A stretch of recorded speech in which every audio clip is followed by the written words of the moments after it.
Hey guys, update tayo, Chinita Princess. I'm back. Ilang araw hindi ako nag-update sa ating Chinita Princess dahil may ginagawa lang ako. Sobrang napaka-busy. So ayan guys, siguro alam niyo naman lahat kung ano yung nangyayari at nag-trending hanggang ngayon si Kim Chu dahil doon sa segment nila na tila nagkakaroon ng multo at silang dalawa partner ni Brent Manalo. Yan nga, yung paglingon ni Kim Cho at si Jukes nga yung nakita doon na nagiging, noon pa naman, nabansagan talaga yun sila nakahawig ni Raisa May, pero walang intention si Kimi doon. Sa kanya binitawan salita. Yung pag-joke, pero yun nga, tila hindi na gusto ng karamihan dahil nga ayon sa kanila na yung pag-joke, binitawan ni Kim Cho ng salita na something malalait na hindi na gusto ng karamihan, lalo na daw yung mga co-host ng Itbulaga. So, ayan guys, wala namang binitawan pa si Kim Jo. Nagkapagtataka lang din dahil every time na may binitawan si Kimi, agad naman pinapa-spread ng mga netizens, sa mga bashers. Pero ang dami naman nagjo-joke. Joke-joke sa ibang mga artista, ibang station, Itbulaga sa TV5.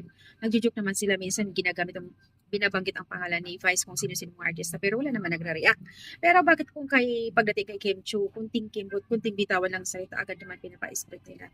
Kumbaga, pinalala ka agad ang issue. Ang daming nagagatong ng mga bashers, di ba? So, ayan guys, may nabasa din kasi ako doon na isang influencer na nagpo-post na pinapa-apology ni Raisa May. Si Kim Chu, wala naman binibitawan si Raisa May doon na pinapa-apologize ni Raisa May si Kim Chu. Wala namang ganun nangyayari. So, doon sa Itbulaga, may nakita lang din ako, sa TV5 may nakita ako sa isang clip video kung saan ay nandoon si Miss Chris Aquino sa TV5 kung saan ay sinamahan si Bimbi at nagiging partner ng ani Raisa May si Bimbi doon sa pag-host. So, nandoon din si Miss Chris Aquino kahapon. At yun nga, may binitawan din si Miss Chris Aquino kung saan ay sinabi niya na kung may nabalitaan ako may nang-aapi or something, may mga sinasabi siya. Pero yung success is the best revenge. Yun yung kapalit doon. Huwag napansinin, kumbaga, na parang may pinaparinggan si Miss Chris Aquino. Pero yun nga, dahil na nabalitaan naman daw ni Miss Chris Aquino na ngayon nangyayari doon sa binitawan ng salita ni Kim Cho.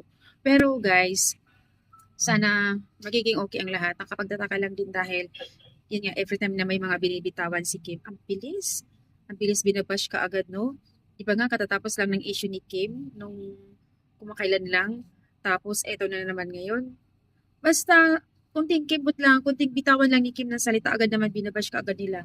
So, nakapagtataka lang din kasi sa daming mga artista na kung minsan binibitawan nilang mga pangalan, nagda-drop name talaga sila kung anong pag-joke lang.